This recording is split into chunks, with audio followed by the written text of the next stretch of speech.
the Junkwax Junkie, where we love junk wax more than Vince Coleman enjoys escaping those dreaded outfield tarps. Today we're going to be talking about minis.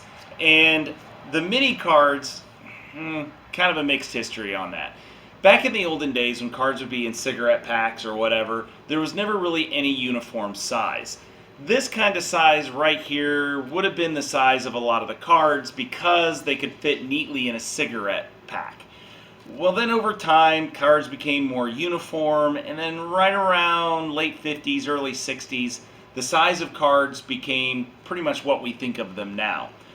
But Topps always kind of did, well, not always, many of the years that they were in production, they would do mini cards. And this is a 1987 Tony Gwynn.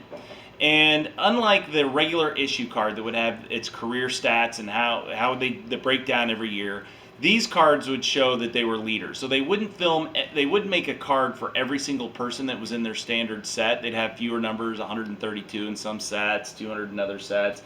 Some sets would be like 50. They would just choose some of the top players and they would put them in these mini cards, and they kind of had some cool information on the back. Now, Topps had done these several years, and sometimes they would be replicas or at least similar to what they were. So like this is an 87 Tony Gwynn Topps, and you see the wood grain is the same as the 87 Topps set was. But here is an example of a 1986 Topps Mini. They did not follow the design of their issue that year. Instead, they did a white kind of background, and actually, I think it looks kind of stupid. Now, why they would continue to make these minis are several reasons. One year, the 1974 Topps set, they took exact replicas and they made their minis very small. And they did a limited production run, so they actually became pretty popular, and they were kind of hard to get. And even to this day, they say if you want to buy a 1974 Topps card, it might be $10.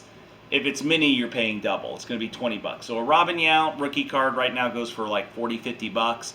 If you want to get the mini, it's going to be easily $80 to $100. So there's a little bit more of a scarcity, a little bit more of a demand for that.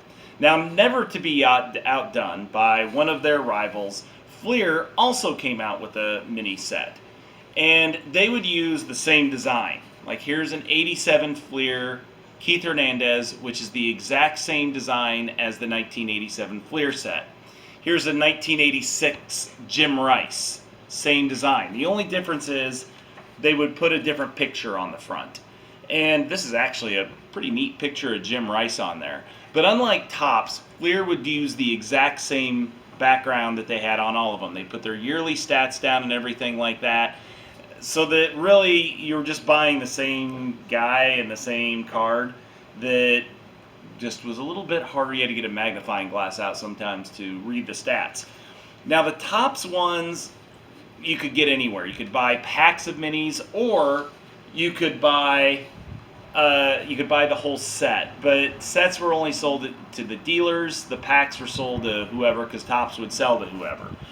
The Fleer ones, though, you could only buy the Fleer minis in a complete set.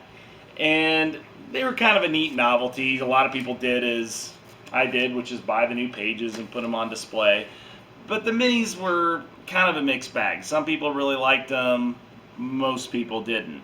You can still get these minis like anything else from the Junkwax for a pretty reasonable price on eBay. I've tried to sell my minis on eBay. I've gone as low as all the minis that you see here, which is an 86, 87 Fleer and Topps sets. I one time put $5 on them on eBay, no takers. So ever since then, they've just been kind of sitting around. But the minis are kind of neat. Again, just like anything else, if you're a fan of the Junkwax and you want to pick them up, they're kind of cool to have around. But other than that, I don't know. I guess it's to each in their taste. I was never a fan of them, but I just got them just to have them. Hope you enjoyed your video on minis from Junkwax Junkie. Please do not forget to subscribe, like, and I think there's a little bit of a bell to ring. Thanks.